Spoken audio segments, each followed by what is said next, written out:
You're listening to Let's Chop It Up with Zaz. Yeah, yeah, no doubt. Let's go. Woo! Hey,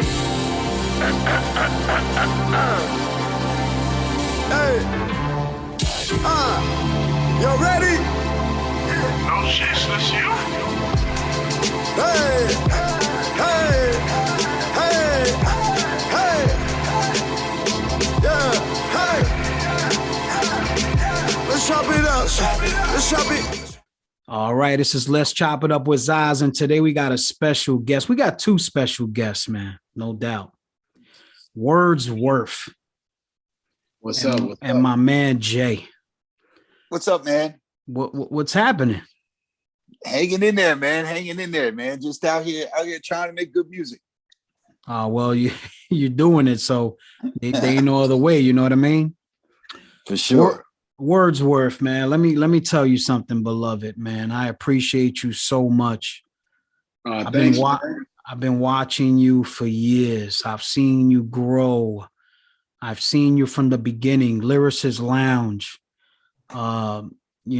punching words, right. All that, man. I wanted to tell you that I appreciate you. I love what you do for hip hop, and for you to still be around and still do it and be intact and do what you do, man. That definitely means a lot. The longevity that you come with, man. How do you get that drive, man, to do that every time you do something? I think it's the competitive aspect of it. Like, I'm still as competitive as I was when I was younger. If you ran into me on a street corner and we had to trade bars, I would be confident in myself to know that I had the best verse. So I just kind of keep that same edge, that's really it. And I'm very self-aware of myself and the quality of what I put out. And also I get inspired by other people that I listen to, so that's the other thing, hearing other people that may say some stuff that I didn't think of, because I think that's what really pushes me for the most part, is hearing a combination of words that somebody put together that I didn't think of inspires me to go search for other ways to put it together. That's the best way to put it, man. That's the best way to put it. I know every time I drop something, I make sure that, I do my homework and I represent the right way, man. Definitely. But you definitely on another level, man. So thank you. The latest effort, by the way, Jay-EF, Word and Worth, Undivided Attention. Oh, man.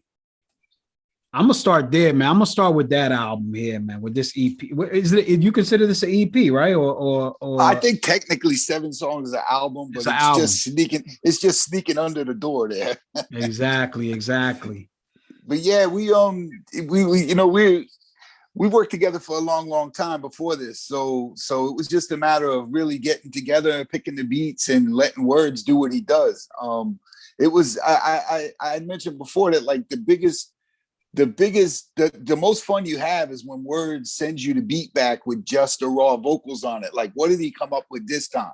And it's like, it's such a creative, he's such a creative mind. You don't know what you're going to open. Are you going to open, a battle rhyme? Are you going to open up a story? Are you going to open up some real cerebral, deep thinking stuff that talks about politics and just the state of the world as it is?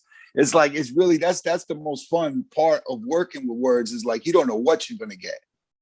Yeah, and you know what? And I always think that is with chemistry, man. You got to have some kind of relationship or chemistry when it comes to working with a producer or an MC.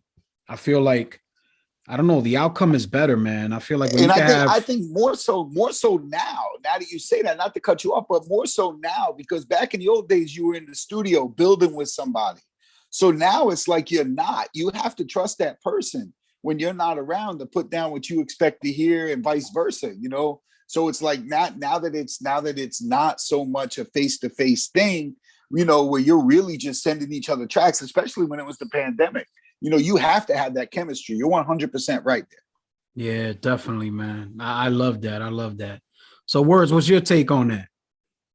Like, putting together the project was, it was fun to do it because we I was on the project prior to this one, the Believe It or Not one, and I also was rhyming on a Jay DePina beat. So then doing the next project and also following Jay DePina on Instagram, I knew that there was a lot of other beats and things like that that I could mess with. You know what I'm saying? So I'm like, I'm following on Instagram, but as many he posts, I think he posts like 3 to 4 beats a day. I can't rhyme. Yeah, he's an animal. He's an animal. He makes beats like you write rhymes. Yeah, man. That dude is an animal. So he's posting like 3 to 4 beats a day, and I'm like, man, I got to pick out of this. And it's like, yo, what about that one? About that one? But I think as we were making a project, and being that we previously worked with Jay DePina, I knew there were going to be joints there, and I think that's what made it easier to get done, because JF already had that idea of, hey, let's get some joints from DePina and he could do the whole project. So once I got 5 from DePina done, I had the Undivided Attention intro already done by Kells with the Heat. And then I just felt like for the Remember record, I always had that beat in mind from Donnell Smokes, and it just came, it worked out perfectly. I think there's like a great balance on the project. Nice. For sure. Definitely nice, man. So, you know, a lot of people know Wordsworth, but a lot of people don't know, man, you rub shoulders with some heavy hitters, man. I mean, you've been around for a while. So, you know, working with Master Ace, being on the same label, what was it called? It was something distribution back then. It was you, Master Ace was on that label. What was that? Like it was something distribution. I can't remember what it was. Land Oh, Speed? it was Land Speed. That was actually Land Speed, but it was me putting out the records. Yeah, Okay. that was Mona Hip Hop. Yeah, and I had put out the records, Mona Hip Hop, and it was Land Speed who did the distribution. That was the Ace and Guru song Conflict. It was Kweli and Planet Asia Don't Let Up, the Planet Asia EP, and then the Punchline of Wordsworth EP. That all came out under Land Speed, but they were actually my projects. That's how long we go back. Wow, how about that? That's crazy. Yeah, 21 years ago this week, the Punchline of Wordsworth one came out. Yeah, long time, man. That's amazing. And for y'all to put out some reputable music like that still to this day. I mean, that just shows you, man, you grind with the times, man. You know, when you were describing what Words does and how he stayed relevant, you left out one thing. No disrespect, of course, but you left out one thing. He gets better. You know, there's a lot of artists who don't get better. But like the people, especially the people who are on my EP, they're all getting better, man. Their songs get better with time. They're not falling off. Words is getting better. Ace is getting better. Asia, Torre, everybody's getting better as they age. And that's incredible when you think about it, because hip hop really wasn't built for that. Yeah, when I had Master Ace on here, man, I was like, wow, bro, you a legend, brother. Yeah. You know, now you want to talk about somebody getting better.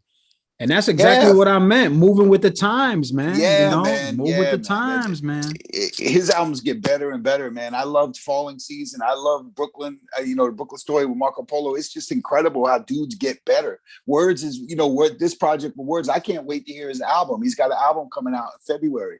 And I know that's going to be next level too. I can't wait to hear it. Yeah, I think what helps also is the fact that as dope as we can rap, I know for me, for sure, the more I kept rapping and doing things, I looked at each project as a stepping stone to also get affiliated with more producers that were well known and may fit my sound better. So I knew like it's just one of those things that you just got to be able to just stay consistent with the bars, and then eventually, you'll run into the people that can complement your music. That's how I felt. I felt like, it's just as long as I stayed consistently with the raps, it would shine through and let that be my work ethic.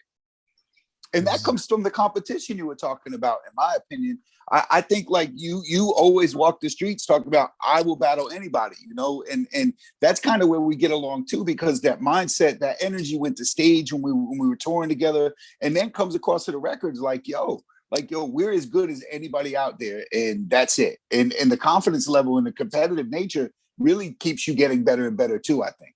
That just objectively, that's how I feel. Yeah, definitely, man. And I always feel that way. Be better than your last effort. Mm-hmm. You know what I mean? Be always better than your last effort. Definitely. And words, man. I mean, you got a catalog, man. That joint is crazy. I mean, you were a part of EMC, with Master Ace, Dino 5. You want to tell us about that?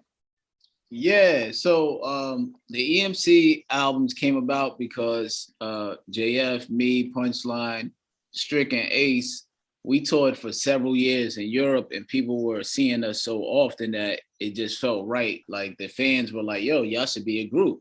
Because we were coming out on stage doing our feature verses from Ace's album, and it just, the chemistry is how that arose.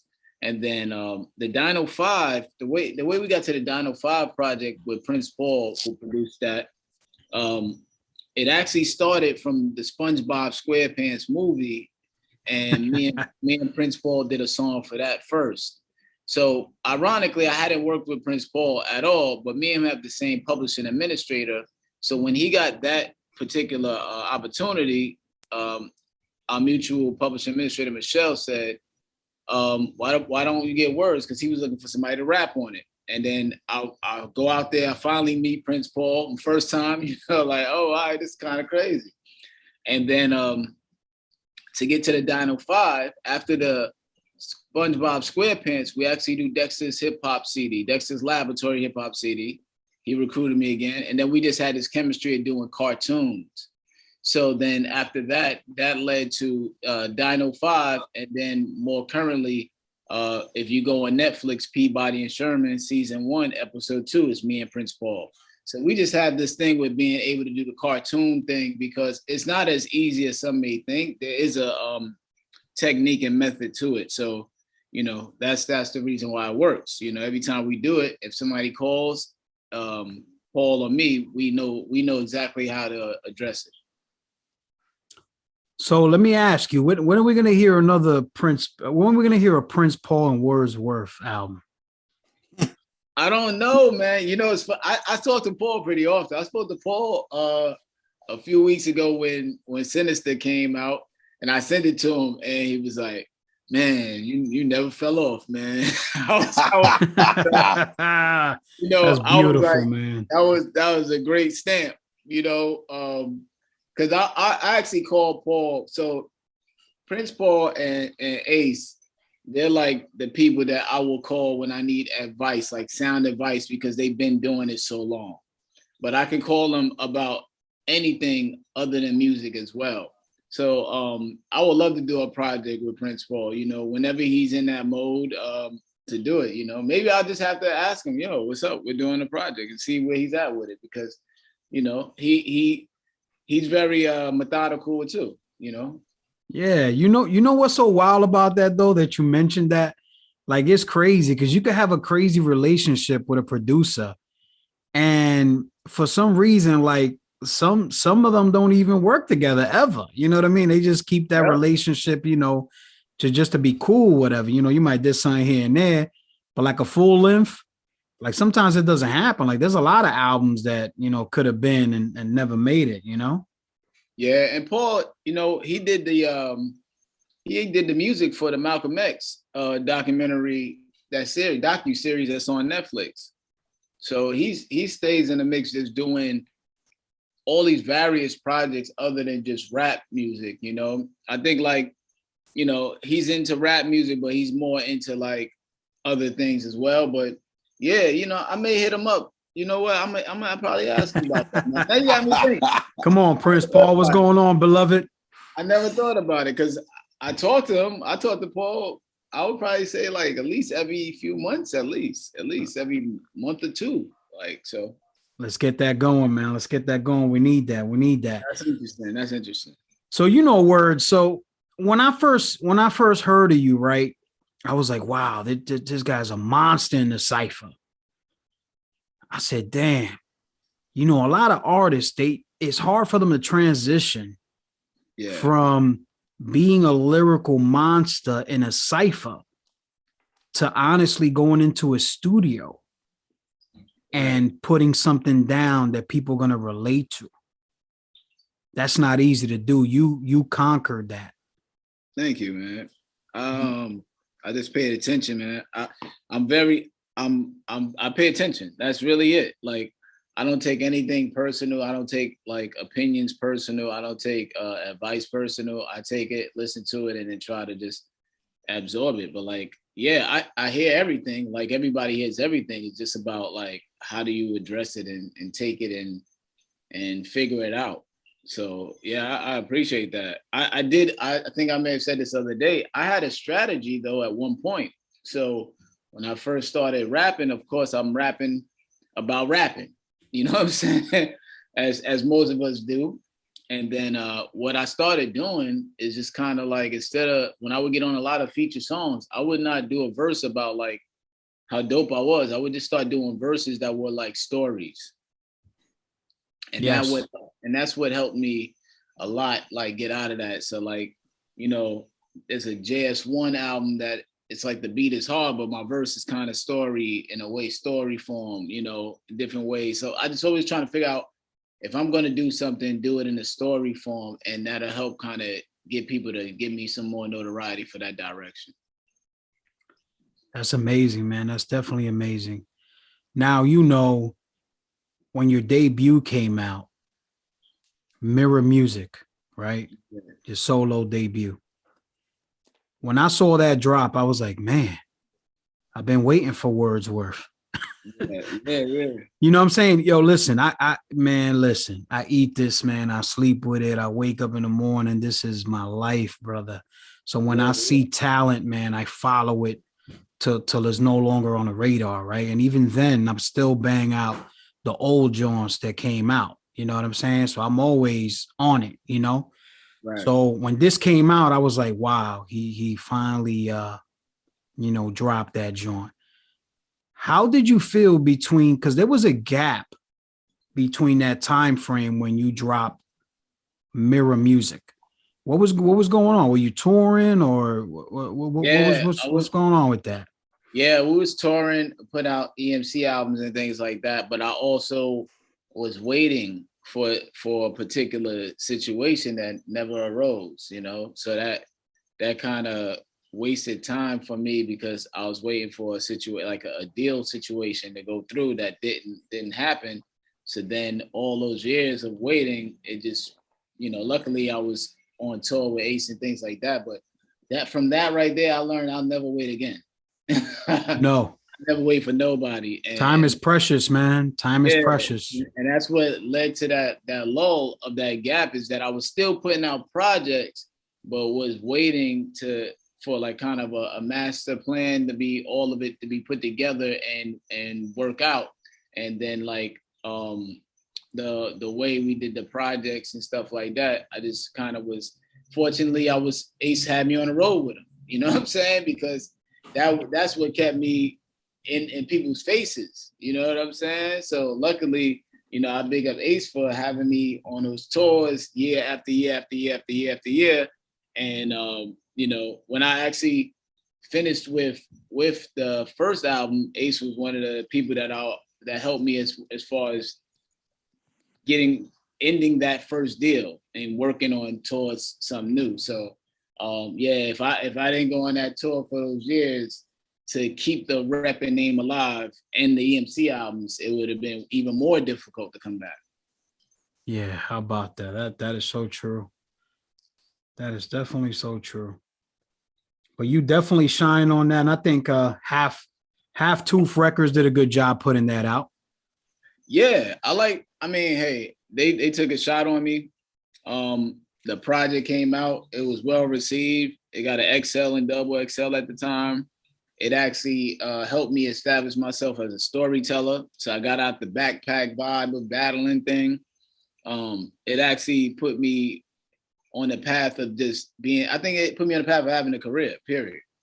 Yeah, it did. And the beats were really dope too. I think that the beats that you rhymed on there were different than the beats that you had rhymed on in your other stuff. I think that helped too. Correct. Yeah, I had a plan. And at that time, it's kind of like a crossroads internally, because it was kind of like, what do people expect from me? And kind of like, I'm still gonna just do what I feel is gonna keep me here. And I like doing a song like Guardian Angel, Kurt Gowdy produced, doing a song like Be a Man, me being honest about just manhood, and doing like songs like that I felt like would last at that time, not knowing, because I think that crossroads happens to a lot of artists. And they're just like, yeah, nah, I'm just gonna stick to what everybody expects of me. And when I did that project, I was definitely on some, nah, I'm gonna do what everybody don't expect of me, really. That's amazing, man. That's definitely amazing. And you always hit home, man, with your rhymes. You know what I'm saying? Like, damn, B, this guy, like, it's like he writes, like, it's like you write what we feel. That's how I look at it. Like, for instance, and Remember, right, featuring Master Ace, off of the Jay-EF joint. You know what I mean? You went in on that joint, brother. You went in and you made comparisons to what you like and what the young folks like, pretty much. And I don't know, man. It's like sometimes people, the older folks, they be hating on the younger cats, you know what I mean? But at the end of the day, we came up and people that were older than us would be like, man, turn that garbage off, man. You know what I'm saying? Right. But Right. Meanwhile, we rocking it. You know what I mean? So it's like the same resemblance, when it comes to that. But the way you did that song, man, that was, man, Jay, you went in on that beat too, man. That was crazy. I love that was Donnell Smokes. Oh, that was Don. Yeah. Okay. Yeah, Donnell Smokes made that beat. That was a beat that Words really wanted to use, and then sent it to Ace after he put his vocal on there. But that was Donnell. Donnell did his thing on that. Damn, shout out Donnell, man. Holy macaroni. Donnell Smokes.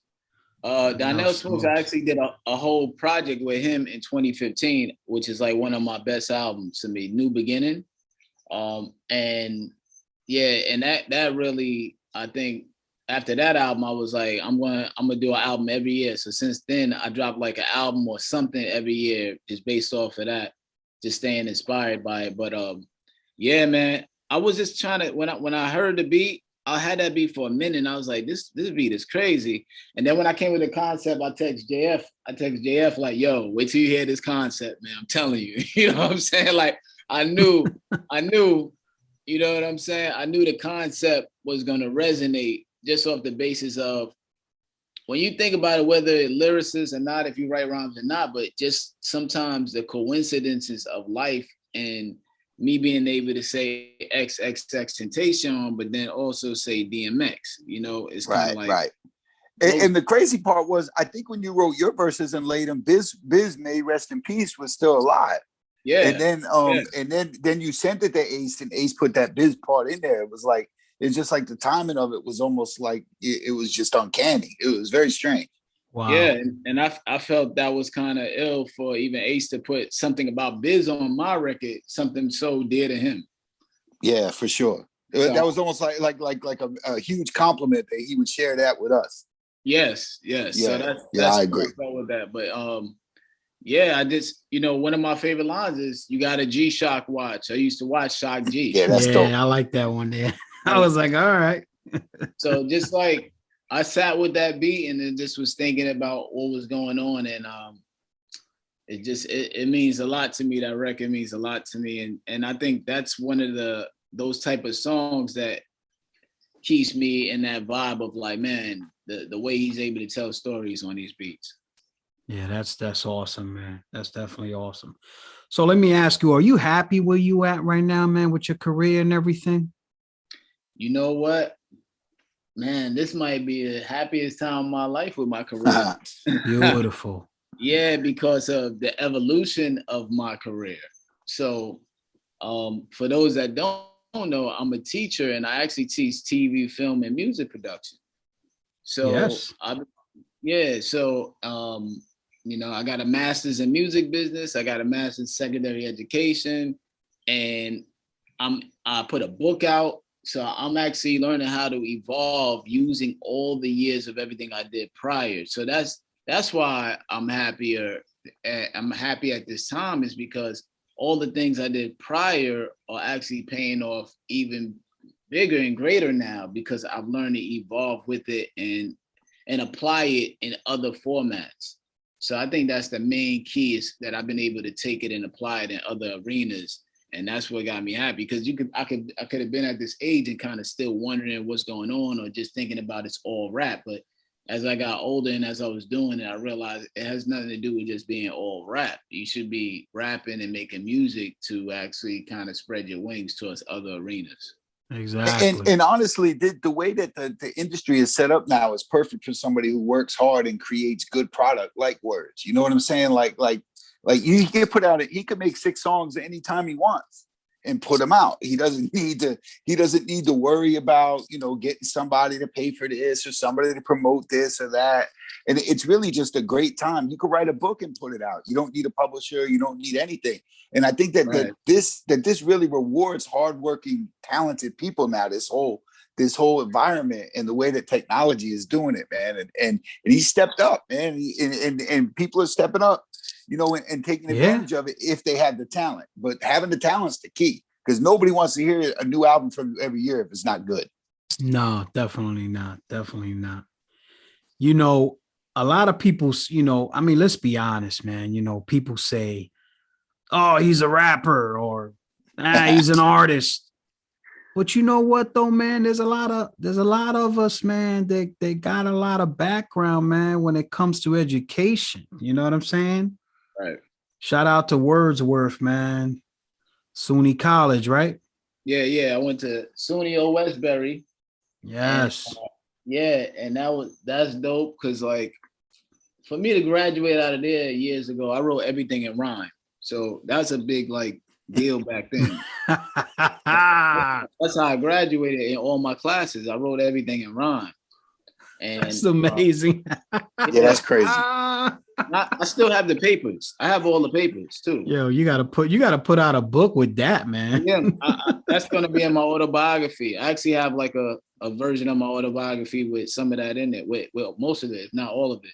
Oh, that is awesome, man. That is awesome. For me doing that and things like that in 2016, they brought me back to honor me as one of the top 50 graduates ever. So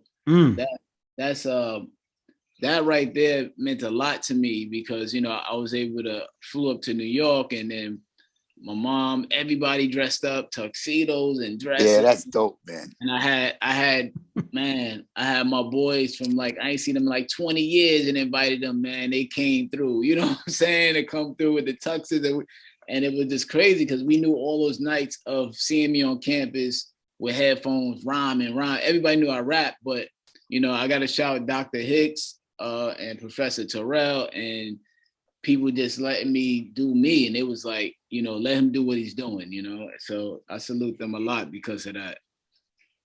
Studio Westbury has produced some dope rappers and MCs, man. Yeah. Cool Mo D went there. Yep, Chubb Rock went there too, I think. Yeah. There's Chubb Rock, a lot of rappers that went to Old Westbury that are dope, man. Let me tell you, man. I'll tell you a wild story. When Redman used to come up there super frequent. and he used to come up there with his albums in the paper bag and selling them ahead of time directly to people.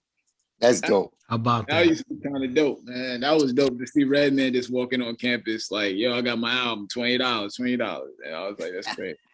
Oh, man, that's wild, man. Hey, Wordsworth, have you ever been, when 555 Soul was on Lilo Street, did you ever get to go there? Yeah, I went there. I believe I went there maybe once or twice. I used to live on that block, B. Oh, wow. Okay. Yeah, the lower. You remember Two Black Guys? Yep, I remember that too. I'm pretty sure I seen you roll up the block, man, going over there to shop and stuff, Yeah, that's the lower, man. Yeah, definitely, man. Definitely, man. That's what's up, man. Back then it was more so any hip hop thing that popped up, people would know about it and go visit it at least once or twice. Yeah, that was the land of the mixtapes, man. Yeah, you would just want to go and see what's going on. I don't even know if Burkina still is around. That was that's a good question. That's a good question, man. Man, that was crazy for the mixtapes. Go to Burkina, everybody was up in there. So yeah, man. He was on let me see something. He started off inside of a Chinese spot, and then he ended up having his own in a corner there. It was on Delancey, wasn't it? Houston Street. Houston Street In the corner. That's where he was. Yeah. He was on the corner. Then he moved. I think he moved down. Yeah. He was right there by Cats. Exactly. There you go. He was right there by Cats. And then I think later on, then he moved down on 2nd Avenue a little bit, like a few streets down. On 2nd Avenue, I think, right there. Yeah, he was official, man. He was official, bro. I remember when he first started, man. Everybody's mixtape. Any time of the night, too. 2 in the morning. You can go get some fried rice and head back up, man. Man. That's amazing. That was like training, you know, like you got to go get the mixtape from there and get the albums from there. And you knew anytime you needed it, you can just go buy it from there. Exactly. Yeah. That was a good spot, man. That was a good spot. So what's next for Wordsworth, man? What's next? Man. So I got right now, you know, I got the book out, What Words Are Worth, Volume 1. So everybody can cop that right there. It's on Amazon. You can order that. I have the Audible version. Well, I have the audio version, not the Audible version yet, but the audio version is on my Bandcamp. So if you want to just take a listen to it, you can do that. I have an album coming out. It's called The Fragility of Life. And that comes out February 11th. Got some videos coming for that. And then I got another book that's actually done. That's coming out around February 2. And then I just kind of signed a nice situation with a university to do kind of like a master class for them on songwriting. Wow. So that's dope. Yeah. So congrats, man. Congrats. I actually started recording that in January, and it's going to be virtual. So anybody across the globe could just like log on. It's a non-credited course. You could be like, man, let me go learn some stuff from Wordsworth, like a master class thing. And it's a major university. So, and then I'm going to South by Southwest, March 7th through the 11th. I'll be on the educational panel. Wow. Man, I'm so happy to hear that you're doing amazing and man, that's great, man. I'm very glad to hear that, man. Definitely. Thank you. Yeah, I just, you know, as I kept doing things like that, I'm always looking forward, like, all right, so now I know I love rapping, but I do want to see myself as the person on the panels, the spokesperson at ceremonies, you know, a new groundbreaking at buildings and opening up schools and all these other things. I just foresee that's where it needs to go. So I'm just trying to put that work in for it to set it up. So with these books and things like that, all of these other literary devices that I'm attached to, I think that's what sets it up, you know. So I got some other ideas. I just got to do them one by one. I wrote a musical too, but a lot of that stuff is I got to get this one thing done and the next thing done, and then it leads up to that. So I'm all about getting these objectives done to reach these goals. That's awesome, man. And Jay-EF, man, I want to say thank you, my brother, for keeping that ear, man, to you know, to the hip hop that I love, and the way you've been putting stuff out throughout the years, and just being there, and you know, that definitely means a lot. You know, I want to let you know that. You know what I'm saying? Respect. You know, it's always just put out dope joints. That's to me, that's the goal. You know, put out joints that I like. You know, ones that are like, oh, I really like that, so maybe somebody else will like it. It's really just that. It's that simple, man. I always just try to put out joints that I think people would like. Definitely. So, you know, I want to, like I said before, I'm going to be doing once a month. I want to have a DJ come on and just like kill it. You know what I'm saying? Like an audio, you know, so the DJ will do it in their respective place and just send the file over, and then, you know, construct it like that. We would love to have you on the show. Let me know. I'll be happy to do it. I'll be happy to do that, man. That'd be dope. Okay. So yeah, man, this was amazing. This was a dream come true. Yeah, Worth. Thank you, man. I appreciate it, man. I appreciate, you know, anybody sharing their platform and and just building about stuff, man. And I, you know, anytime, man, I'm on a DM or whatever, just questions, talking, building about stuff, just on a growing level, because you know how long we've been doing it and looking at where it's evolved to, man. It's always ideas, and just sometimes, you know, getting the know-how helps a lot. Yeah, definitely, man. I'm gonna definitely connect with you though, and you too, Jay.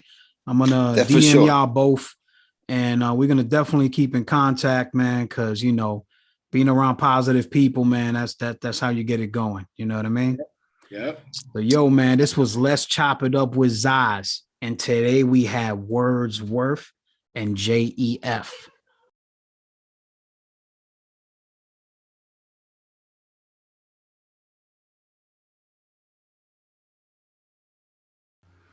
Yo, what up, y'all? This is your boy Zaz. You know what I mean? I just want to let you know that Combined Thoughts is out on all major platforms. Go, download it, buy it, go to Bandcamp, go to the major platforms, all your preference, you know what I'm saying? Your preferences, whatever you like, you know what I mean? Zaz and Big Daddy Chop are Combined Thoughts. Zaz, y'all. Yeah. Big Daddy Chop on the beat. Yo, Papa, show him how you rap.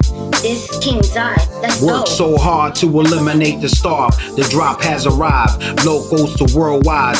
Blow steam in the sky. Been a long time since the last rhyme. Remember feeling it's prime. So chime in. Get your mind right at night to boom. Catch me rocking on Zoom. New projects for projects. The neglects and fake rejects. I'm about had it up to here.